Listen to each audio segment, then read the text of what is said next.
there's a lot of y'all who voted Democrat, who had issues with Trump. Not even that you even know why you had your issues, just the media pushed it. And so you guys hated him. All right, it's all good. But at some point, many of y'all have changed your mind. And you now support Trump, but you're doing it on the sneak. Come on, y'all. Let's own up to it so that we can all support this man together. The hood is waking up. And what I mean by that is the lower income blacks that the Democratic establishment has been holding on to, even they're starting to see through the bull crap. They're starting to even realize that they've been lied to, that they've been pimped out. And a lot of them are not afraid to speak out anymore. This is a problem for the Democrats. These so-called blacks nowadays, we rocking with Trump, man. Even the youth, they know what time it is, man. You know what I'm saying? We ain't gotta have no back and forth debates, no arguments, no none of that. We know who we rocking out with. Listen to this. I ain't never voted a day in my life. Never. I know who I'm rocking with. And my first vote ever, I'm sent to the man. The way they fucking with this man, and just the whole little demonstration that's taking place, man. Y'all know what time it is. Y'all know who we rocking with, man. The man, ain't nobody done shit more than the man for us in all this time. So, I mean, hey, let's rock out. We rocking out. Trump 2024, man. That's our president, man. Free to Trump. I was scrolling on Instagram and I seen blacks for Trump. And I was like, what? What? We finally on board with Trump? Finally? I don't know, it was a proud moment for me because to see us come together collectively again, y'all need to free Trump, stop playing. We need our president out of jail because let's be honest, we made more money underneath Trump than any other presidency ever. And I don't give a damn who this offends, but if that nigga Trump get convicted of this crime and he can still run for president, I'm voting for his ass. I'm voting for that nigga, I'm voting for him. If that nigga gets convicted and he can still run for president just to see what the fuck he do, because that nigga funny now. Trump is funny as hell. I'm voting for him. I'm telling you right now, okay? So just miss me with it. Make America great again. When are you guys gonna learn? The more you indict, the more we unite. Facts. It's Trump 2024. We don't care. You heard me? We already made our mind up. You already know when the hood got your back. Man, they deep in the hood. Gangsters. Holla about Trump 2024. You heard me? Woo woo. Wow. Gangsters. The hood got this man back. Nobody being fooled no more. We all the way up. You heard me? It's Trump 2024. That's what it's gonna be, cause we ain't having nothing else. Trump is a brother now. I'm sorry. You go to jail in Zone 6 Atlanta, you a brother. Straight up. They fucked up. Niggas like niggas that went to jail. They believe in that shit. This is good. They done fucked around and booked my boy Trump. Every real nigga gotta go to jail at least once.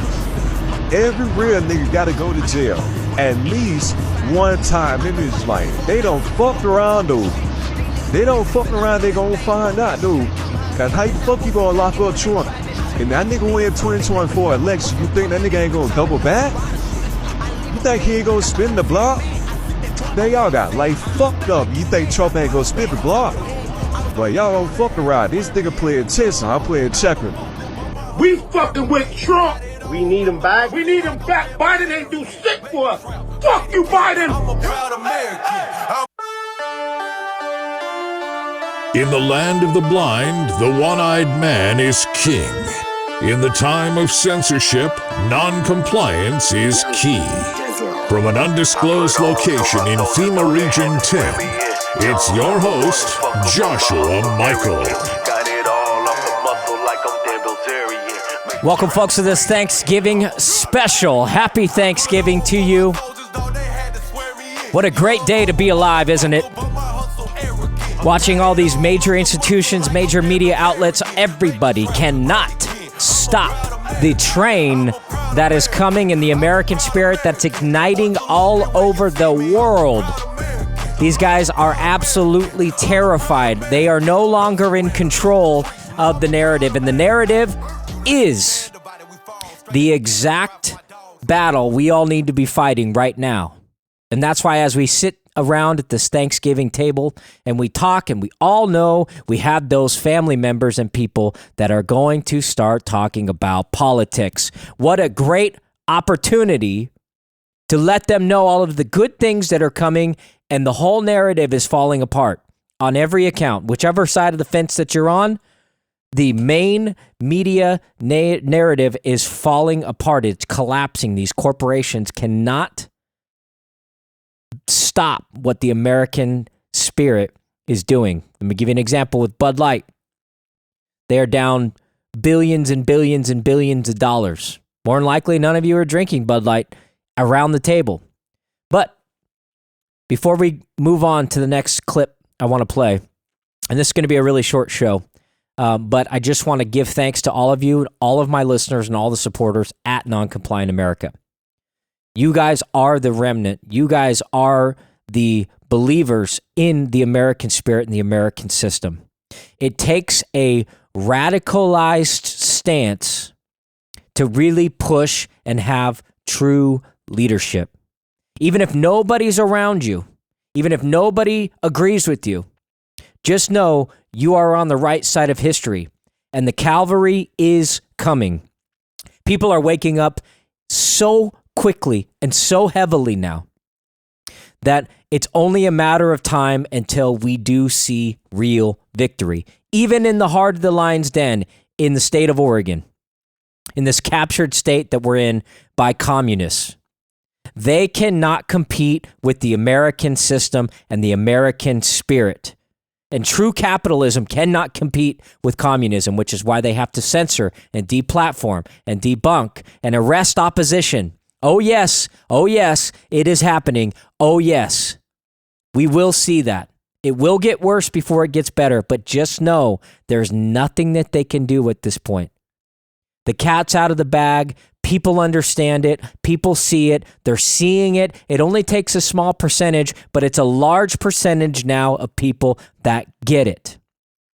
Which is why this Argentinian president is having such a giant wave effect. And I'm going to play a short clip from him as well. And what the real play needs to be on our front. How we need to operate. You cannot negotiate with terrorists. You can't negotiate with Democrats because they are terrorists. You can't negotiate with these people.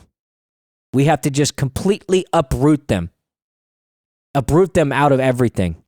Because any little inch that we give them, they will take a mile, they will manipulate, they will deceive, and do anything that they can to mislead the public. Fortunately, it's not working anymore. The public is not falling into this garbage. I'm going to play one more video. This goes in with the video, the interview I had with Thielman. Some of you heard it last week or the week before. But this goes directly with that video because it shows that these guys are scared. They're losing power. So what's their choice? What are they going to do now? They need to start arresting their opposition. The smear campaigns aren't working.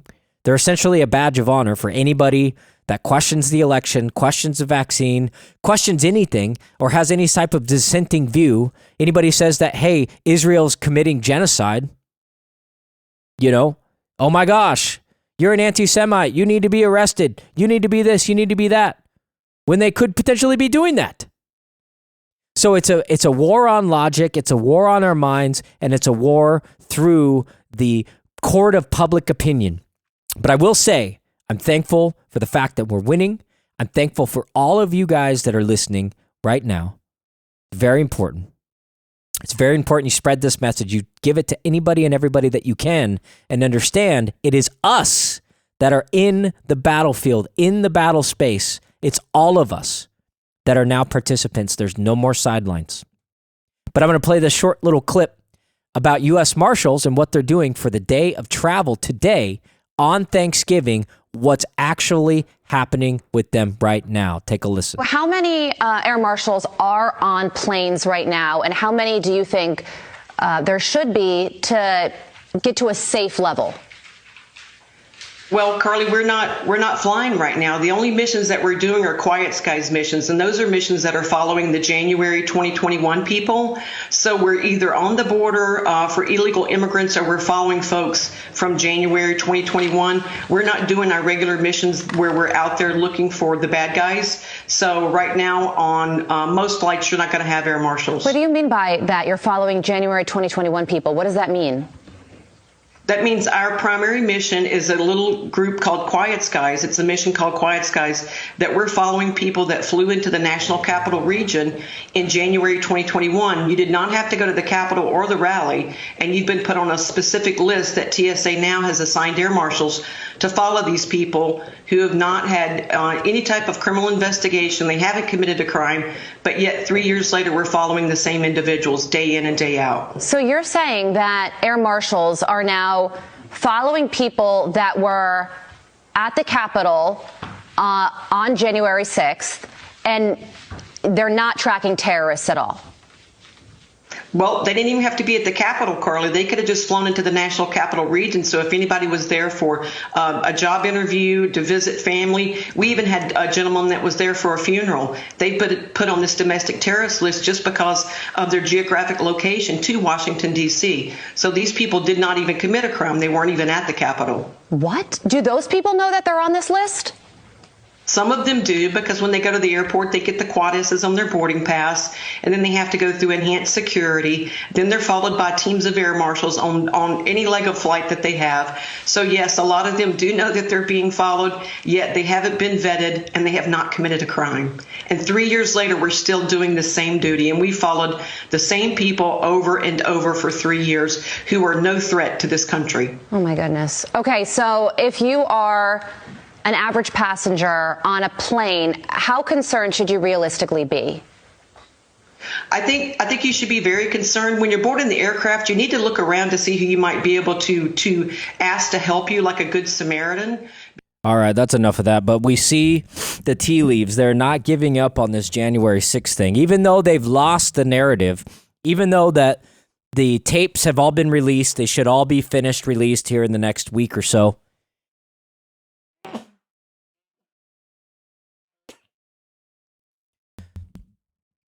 But there you have it. They still have an active agency, the U.S. Marshals, instead of doing their job and actually aiding flight security, they're now still following around these January 6 people and people that were in Washington, D.C., and you heard them, whether they were at the Capitol or not, whether they were at the Donald Trump rally or not. These people are still getting followed around. Now, listen. If you're listening to this right now, and if you have had this experience with any of these air marshals harassing you, the U.S. Marshals harassing you when you're trying to fly, trying to go see your family, trying to enjoy your Thanksgiving, if that's happened, please reach out to me. I would love to talk to you. I want to hear your story. I want to know what they did, what their tactics are, and what they're doing to you to affect your travel. More importantly, if you've been able to follow up with them to see how you get on the list, how you got on the list, how you get off the list, and all of that. These are secret lists. They've been going on for years. This was the beginning of the Department of Homeland Security, exerting your rights with the Patriot Act. This was the beginning of all of that. But now, we're now seeing it come to fruition, and they're using January 6th, which was a basically guided tour of the Capitol with a bunch of great American patriots living and walking within the velvet ropes. They were now led in by the Capitol Police. That's all on record. There was FBI informants on record. They couldn't distinguish how many. Some say 1,000, some say 1,500. They knew this was going to happen. The National Guard stood down. We have it all on evidence. Nancy Pelosi was waiting for it. She knew that this was going to happen, anticipated. You can see her little documentary that she made where they admit it. But It's falling apart, folks. And that's great news. That is awesome news. We got Mike Johnson in the House so far. He's doing what Kevin McCarthy couldn't do, which is great. And it's great that we're able to see it. Go on there. Go look at these file dumps and just sift through the data. Post it online. Get active. See what actually happened. Don't let the news tell you otherwise. It was not some crazy knockout, drag out insurrection. They're calling it an insurrection because that's giving them the wartime powers to do things like this in these government agencies to discomfort, arrest, harass, surveil Americans, good Americans that were geotagged on the cell phones.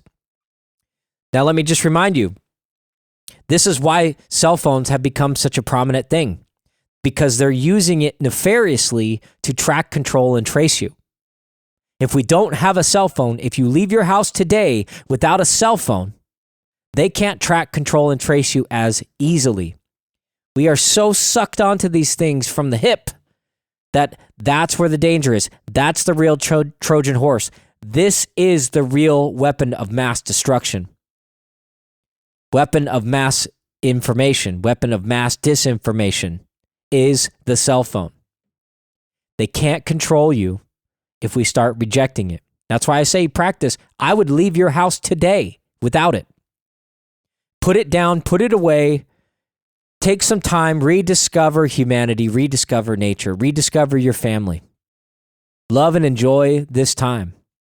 Because this time next year, no matter what, especially with this giant tidal wave of awakening coming, no matter what, it's not going to be calm, peaceful, and butterflies and rainbows. Things are going to get worse before they get better. Okay? Let me tell you some good news, then I'm going to sign off and I'm going to go enjoy some time with my family, okay? A Brownstone Institute just came out. This is very, very important. And why I'm talking about it, because this is an example of things falling apart. Not only is the January 6th narrative falling apart, but also, of all places, of all organizations, of all media outlets, the New York Times has finally admitted to all the harm that was done to the children during the COVID-19 lockdowns, masking, everything, the closures, all of this stuff. The New York Times is now admitting that there is a massive amount of evidence that the school closures that took 50 million children out of the classrooms from the start of the pandemic may prove to be the most damaging and disruption in history for American educations. The students' progress in math, reading has pushed them back over 2 decades and widened the achievement gap that separates the poor and the wealthy children. Think about that statement, folks. Think about that. When I was screaming at the top of my lungs at the Capitol in 2020, stating the damages that it was doing, it doesn't take a scientist, it doesn't take the Brownstone Institute, it doesn't take the New York Times to say that. It's obvious. Kids are growing sponges. They're adopting and sucking everything up. But the parents now have broken the social contract with their children and basically stated, I will not look out for your best interest. I'm going to put you through misery. I'm going to put you in a box. I'm going to suffocate you. I'm going to force vaccinate you. I'm going to do all of these things despite the efforts that it's my job as your parent to be the wiser one, to be the protector, to protect you. They now broken that social contract with the child to where there are trust issues happening within the child. You don't think that children are like hesitant now on believing their parents? Because their parents essentially were torturing them through all of these things. Willingly, unwillingly, whatever. I don't care. If you let your child go to the school and put a mask on him for 8 hours while he suffocated, suffered, was isolated, massive, massive, massive amounts of damage. And it's not just through academics. They're using academics on a front because that's kind of the binary, two-dimensional element of that. You don't think that there's emotional damage that's tied to all of this? You don't think there's emotional damage? If you put your child in a closet every day and you shove them in there, you told them they can't eat, they can't scream, they can't object, there's nothing that they can do, this is for the good of humanity, sit down, shut up, put your mask on. Don't make eye contact, don't smile, stop breathing, I'm sorry you can't breathe. Do you understand the damage for day in and day out, especially if you went to public schools, especially if your child went to public schools? The damage that has been done to them has already happened. You can't reverse it. But you can repent. You can do better. Because it's our job as parents to look out for our kids, despite what other people say, despite what the agencies say, despite anything. It's our job. You chose to have kids. You chose not to wrap it up. You chose all of these things. It's now your bed. Now you have to live in it. It is your moral obligation to your children to sacrifice for them.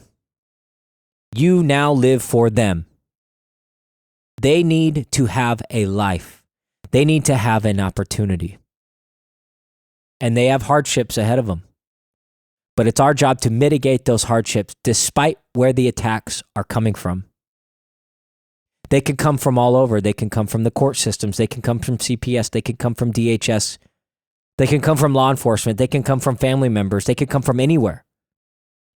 But if it's your job to have the discernment and the ability to navigate between all these illogical, unhealthy situations that they're putting the kids through, and to be a saving grace for them, and to be a beacon of hope and a beacon of light, and educate them on what's happening around you. And just because nobody agrees, and just because everybody says you're evil, I get told all the time with things that I do with my kids on how evil I am, and that I'm hurting my kids and I'm harming my kids. For example, I've been gone through the ringer for taking my kids to work with me. I take my children to work with me, and I'm getting institutions called stating that I'm neglecting my kids because they get to ride around with me in the work van and learn cool stuff and have fun and hang out with their dad. How many of you went to work with your dad when you were kids? I did. Is that child neglect now? And it's child neglect because I don't work in some office somewhere? Because I'm actually out in the trades and like teaching my kids real things in the world? Teaching them real responsibility?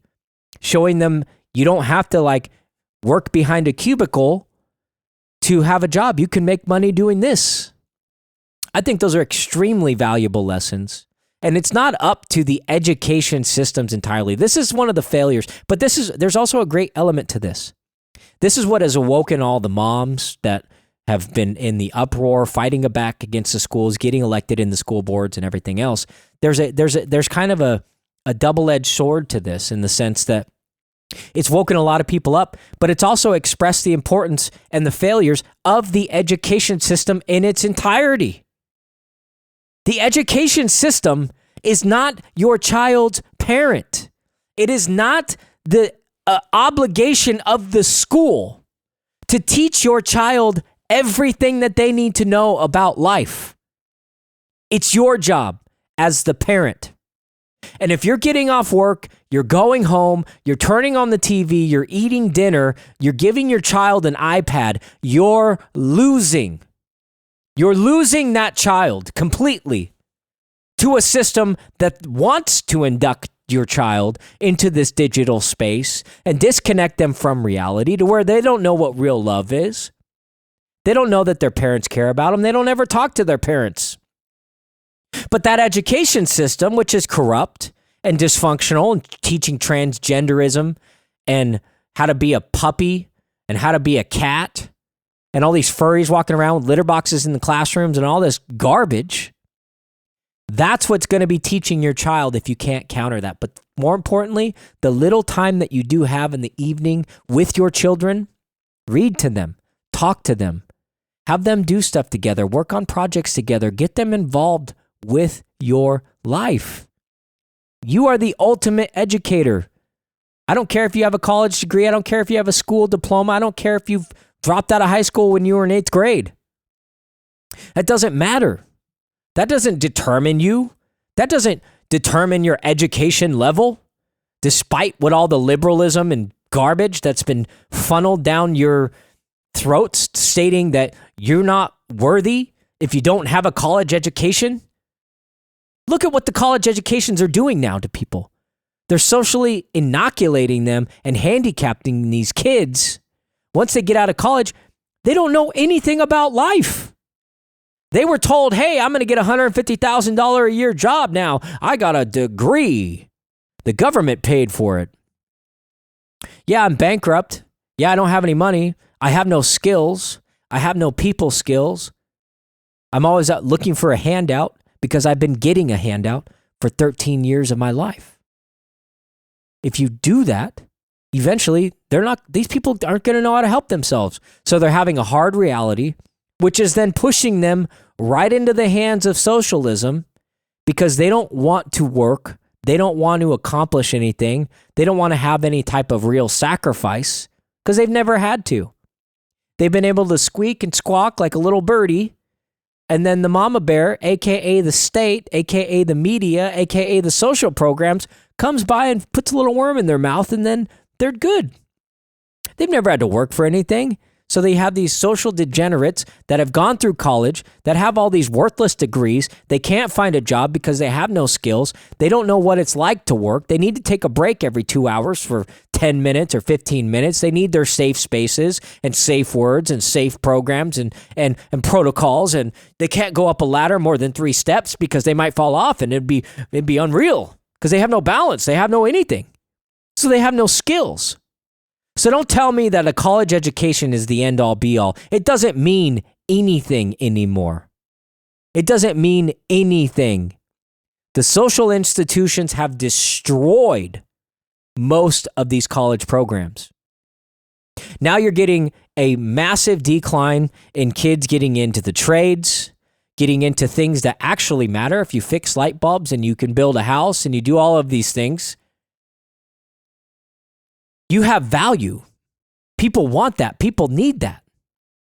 South Park just did an episode on Paramount Plus. I don't know if you guys have seen it. It's phenomenal. It's hilarious, just as it always is. But the social connections that they make, there's these handymen, because nobody knows how to do anything. They all have these college degrees and everything else. And these handymen are like turning into billionaires and charging whatever they want because these people don't know how to fix a hose in their dishwasher or, change a light bulb or shear a wall or, put a window in or fix a window or all of these things that are practical, which everybody used to know, which everybody used to do. Prior to the education system even getting started, and I know I'm going on a tangent, but whatever. Prior to the education system and the school system, in the early 1900s, the 1800s, kids only went to school on Sundays. So they call it Sunday school. The rest of the time, they taught and studied at home with their parents. They had structure. They had family. They had family time. And they learned from their grandparents and their parents and their aunts and their uncles and the villages and the people around them. That's where they learned things. And they essentially became self-starters. They indulged in books themselves. They wanted to learn. It wasn't getting shoved down their throat. Naturally, as human beings, we want to learn. We want to grow. We want to achieve. We want to invent. I was having a conversation with my friends the other day. I'm like, hey, think of like the early 1900s. If you go back and you could see all those early videos, right? And all this crazy stuff that these people were inventing. Like little bicycles with propellers on top where people could fly with mechanical repulsion. They didn't have rockets. They didn't have engines or anything else. And this guy had a gyro, essentially, and was flying on a bicycle. Dude, what a crazy invention. All of these inventors, all of these crazy things you can see. I'll see if I can post a video of it. But it's just fascinating. So television and technology and all of these things, yes, it should make us smarter. Yes, the average millennial thinks that they're smarter than a boomer. And in some cases, they are. In other cases, they're dumber. The Gen Zers think that they're smarter than the millennials, and they got the world figured out.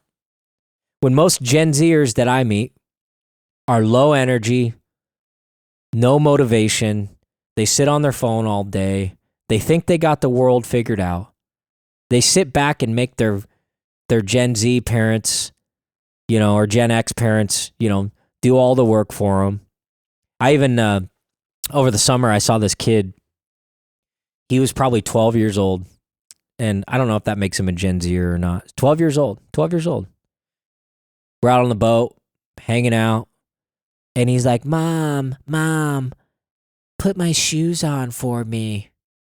And I'm like, what? What's going on? Put my shoes on for me, Mom. And it's like, oh my gosh. These parents are missing the boat. We're all missing the boat. Think of what was going on when my grandparents were 12. They were out in the tree orchard, driving tractors, driving to the store, be out working, doing stuff, making money, making moves, doing things that their parents wanted to do, taking care of the farms, taking care of themselves. What a massive, massive, massive shift. But the good thing is people are waking up, things are going forward. Anyways, thank you guys very much for listening to my rant today. I want to say thank you and God bless you. And may we bless this day and bless your family. And just some interesting things to think about. We will see you this Saturday. I'll be broadcasting on the show.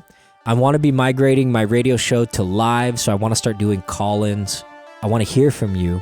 I want to have you guys call in. But again, thank you guys very much for listening. I'm Joshua Michael, Noncompliant America. And I hope you have a wonderful day and a wonderful weekend. And please, please, please, please, please, please try to disconnect and enjoy your family and enjoy your time. Thank you.